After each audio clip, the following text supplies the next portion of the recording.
era uma necessidade que eu tinha de autoafirmação, talvez, ou de querer provar alguma coisa pra alguém, uma coisa que eu mesmo não tinha orgulho de mim mesmo, mas eu queria que outras pessoas tivessem orgulho de me ter por perto.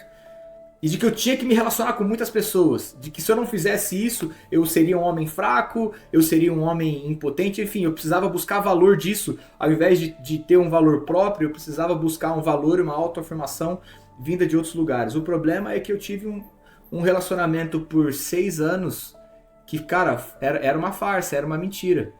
E eu precisava enfrentar esse medo de olhar pra minha própria vida e ver, cara, tá uma bagunça isso aqui. Eu preciso assumir que isso aqui tá uma bagunça. Não adianta eu querer jogar de novo pra baixo do tapete, achando que só porque eu não olho pra isso direto, tá tudo bem. Eu tentava esconder as partes que não estavam certas da minha vida. Quando eu percebi, cara, que eu tava envolto em algo, que o fruto não era bom, cara, eu percebi que eu precisava buscar afirmação em várias outras coisas de algo que eu não me orgulhava, mas eu tentava colocar pra baixo do tapete. Então aí era uma coisa dentro de mim que, cara, eu tentei encontrar em drogas, mesmo embora eu não era um cara que pensava, cara, eu tenho um desejo de experimentar droga, ou de fazer uso disso. Mas é porque outros homens falavam pra mim, cara, eu sei o que é isso e eu resolvi isso dessa forma. E aí me apresentavam, sei lá, bebida, algum outro tipo de droga, eu pensava, cara, então de repente tá aí a resposta. E aí eu ia, usava, cara, dia seguinte eu tava da mesma forma ou às vezes pior. Aí não, vinha um outro tipo de convite de, cara, por que você não se relaciona assim, com tal pessoa, tal, se você tiver várias parceiras sexuais, é assim que vai se resolver a coisa. E cara, eu vi que não ia. E assim, olhando pra trás, hoje eu posso apontar assim, ó, com certeza, cara, eu acho que eu tava à beira de uma depressão e eu não sabia, eu não tinha noção disso. Eu só vi que emocionalmente e até mesmo fisicamente, cara, eu tava indo cada vez mais numa espiral negativa. E eu tava em busca de esperança, assim. Eu tentava olhar pra algum lugar que me inspirasse esperança. E eu acho que foi ali onde foi um grande ponto de uma grande virada de chave. E aí eu vi que você tava vivendo algo diferente. Eu falei, cara, ele tá vivendo algo que é diferente da realidade que eu tô vivendo. O que será que é isso? Eu não me lembro se eu cheguei a perguntar ou só ficou esse questionamento na minha mente, mas você me convidou pra uma reunião ali na sua casa, visitar a sua célula ali e tal. E depois de muitos convites que você me fez, que eu negava, com medo de, cara, será que eu não vou me enganar de novo? Será que eu não vou me frustrar de novo? Será que é de verdade isso? Ou será que vai ser igual às outras vezes que me ofereceram droga, eu tentei e não deu certo? Me ofereceram festas e tantas outras coisas que eu tentei e não deu certo. Eu fiquei nesse embate por muito tempo, né, cara? Mas eu me lembro claramente o dia assim que eu fui a primeira vez. Eu não me lembro o que foi ensinado, mas eu me lembro que no final vocês falaram, ok, então vamos orar. E aí eu, orar, tá bom, vamos orar. E aí eu precisava olhar alguém demonstrando algo diferente. Eu vi você, eu vi o Tiger, nosso amigo de infância também ali. E aí eu vi que, cara, você se ajoelhou ali no chão ali, se apoiou na cadeira. O Tiger também teve uma postura ali que eu falei, ah, ok, então é assim. Mesmo eu não sabendo exatamente como fazer, mas eu fui meio que me espelhando em vocês. E eu me lembro que, cara, eu fiz uma oração muito simples, na minha mente ali mesmo. A Lívia, minha namorada na época, hoje minha esposa, ela tava do meu lado e falou, tá bom, vamos orar. E aí me lembro que eu fiz uma pergunta simples assim na minha mente. Falei, olha, Deus, se o Senhor realmente existe, se o Senhor realmente se importa como eles estão dizendo que eles experimentaram, eu preciso experimentar algo assim, porque olhando pra minha vida hoje, eu não sei não sei onde pode dar, porque tudo que eu tenho tentado tá sendo tudo por água abaixo, eu tô entrando numa espiral cada vez mais negativa. Eu preciso experimentar o que eles experimentaram. E isso foi uma conversa bem simples na minha mente, e de repente eu senti uma mão atrás assim do meu pescoço, atrás da minha cabeça aqui, e eu senti um carinho e um amor muito grande, e eu honestamente achei que era a Lívia ali, minha namorada na época, e de repente eu abri o olho achando que ia ser ela, e de repente eu vi que não era, ela estava apoiada, debruçada na perna dela assim, orando também.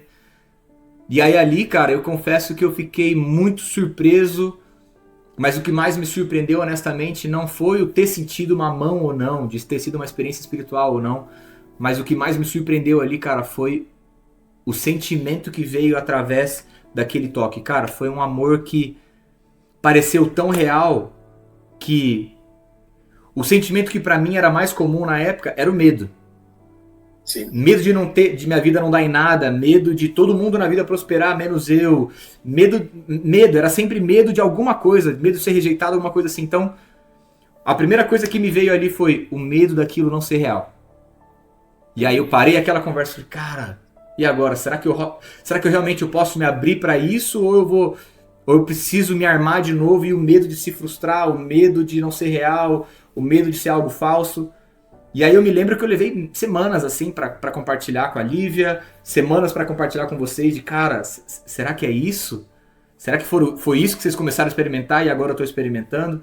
E eu me lembro que eu me levei semanas assim, mas cara, da mesma forma que eu vi vocês fazendo ali naquele dia, quando eu ia pra casa, eu tava no momento sozinho, eu tentava da mesma forma. Aí eu me lembro que eu vi você até se ajoelhando ali no chão, aí eu tava sozinho no meu quarto, vou me ajoelhar aqui também e vou ter o mesmo tipo de conversa que eu tive ali naquele dia. Mas o que eu percebi era, de uma forma simples assim, de Deus, sou eu de novo. Eu lembro que eu conversava desse jeito assim, parecendo que tava no telefone com alguém. Deus, sou eu de novo. Eu honestamente, Alan, cara, eu já tinha escutado que Jesus me amava. Já tinha escutado, Jesus tem um propósito pra você e tudo mais. Mas eu honestamente, eu nunca me abri pra isso por, de novo, medo de ser enganado. De ouvir histórias de, tem pastor, tem líder cristão que rouba, que manipula e tal. E aí, cara, eu não queria abrir mais uma oportunidade pra me deixar ser controlado ou manipulado ou coisa assim. Só que eu precisei olhar na vida de pessoas que eu conhecia antes deles experimentarem Jesus. E aí eu continuei em contato com eles depois que eles disseram que eles experimentaram Jesus. O Jesus da Bíblia. Aí eu pensei, cara, é real isso aqui então. E aí eu precisei então, cara, então eu vou me abrir para isso. E aí um Deus que antes era um Deus teórico, um Jesus que era um Jesus teórico e tal. Alan, o que mais me constrangeu ali foi que, cara, eu sabia que eu fazia muita coisa errada, honestamente. E por isso eu não me achava digno de, cara, esse Jesus cheio de regra, cara, ele não vai querer nada comigo. E aí quando eu vi que um Jesus que é todo santo, que, enfim, não tem erros e tudo mais, cara, ele veio atrás de mim, falando, olha, eu te amo apesar de qualquer erro. Eu sou por você apesar de qualquer erro, qualquer sentimento de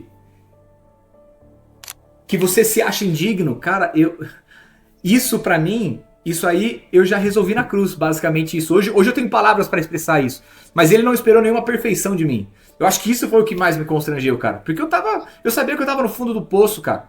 Eu sei que nós como pais hoje, tendo filhos, nós queremos que os nossos filhos eles aprendam a obedecer e façam as coisas certas.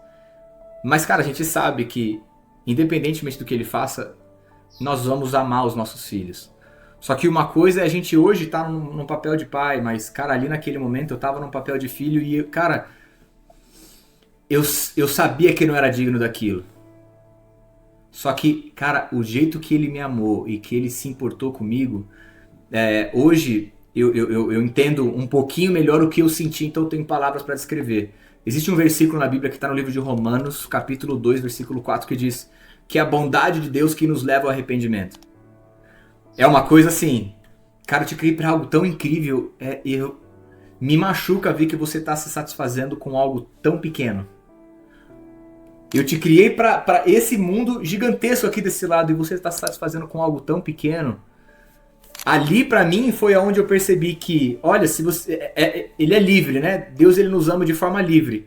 Não existe absolutamente nada, né, que eu possa fazer que ele vai me amar menos. Mas ele me dá o livre arbítrio, ele fala, olha, eu te amo tanto, mas tanto que você pode escolher o que você quer fazer com esse amor. Sim. E ali era como se fosse um convite de Deus assim pra mim, olha, eu te amo muito. E eu tenho algo incrível pra você, mas se você realmente quer isso, você é livre pra fazer essa sua escolha. Eram coisas que pra mim explodiam na minha cabeça assim, cara. Eu ficava, cara, não é possível que eu fiquei até agora achando como se fosse um adolescente inconsequente de meu pai não me entende, minha mãe não me entende. Eu sei o que é bom pra minha vida. Se eu soubesse, eu tava vivendo uma vida totalmente diferente. Eu estaria experimentando uma realidade totalmente diferente. Mas ali, cara, eu vi na vida de outros homens algo diferente.